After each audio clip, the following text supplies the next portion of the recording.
The problem on test 3 that gave me the most trouble was problem 3. So this is where you had a circuit and a battery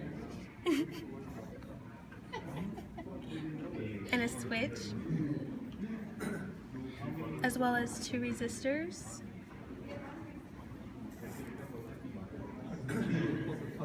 and a capacitor.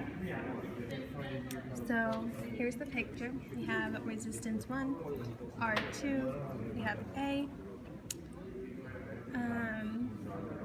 B, D, C, and E.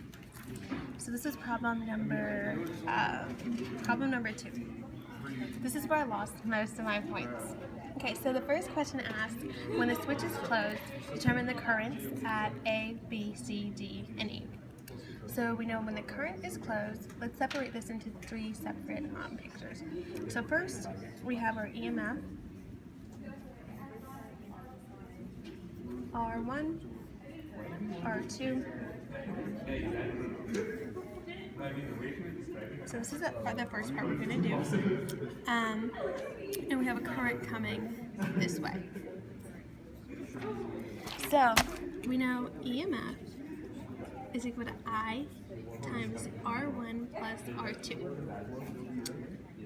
And from this we can see that I here is equal to EMF over R1 plus R2 here. Okay, so we have that as our current going through this section. So now let's break this up into our second section where we have a resistor 2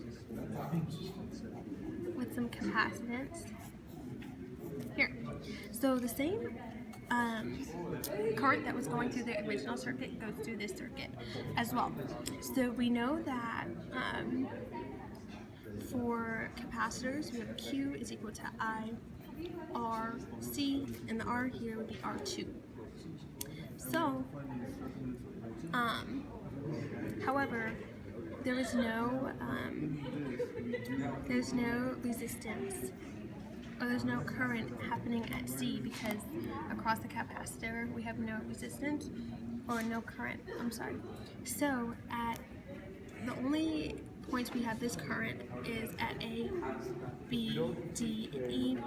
At C, current is equal to 0. Now we want to find the charge Q. We know current going through point D is I equal to EMF over R1 plus R2.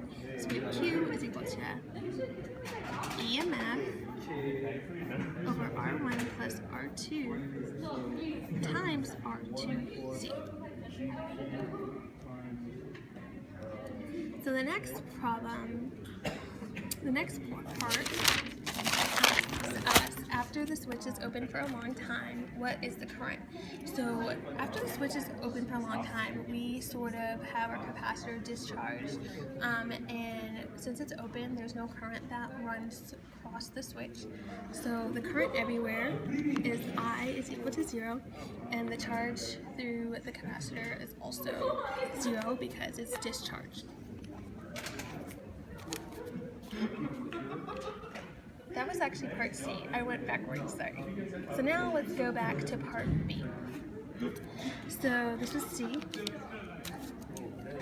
For part B, immediately after the switch is open, what are the currents indicated? So after the switch is open, we have no current running across the switch.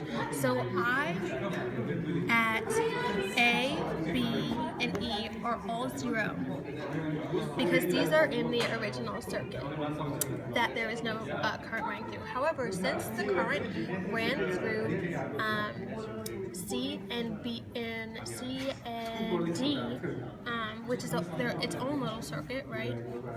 We have our C, R2, and then we have I running this way. So we see that D and C both have the current that we had before, which is I is equal to EMF over R1 plus R2. And then Q is the same as well because we have the same current.